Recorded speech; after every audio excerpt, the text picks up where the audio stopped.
തോന്നുന്നത് ഈ കുട്ടി പുറത്തു പോയിട്ടില്ല എന്ന്.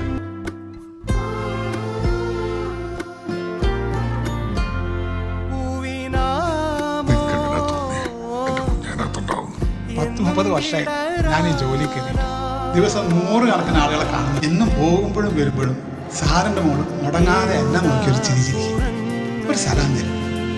ഇന്നലെ വരുമ്പോൾ എനിക്കത് കിട്ടി, പക്ഷെ വൈകിട്ട് അത് കിട്ടിയിട്ടില്ല എന്നുള്ള കാര്യം ഉറപ്പായിരുന്നു. ആരും ശ്രദ്ധിക്കാത്തവരെ ആരെങ്കിലൊക്കെ ശ്രദ്ധിക്കുമ്പോൾ അവരുടെ മുഖം നമ്മൾ ഒരിക്കലും മറക്കില്ല സാർ.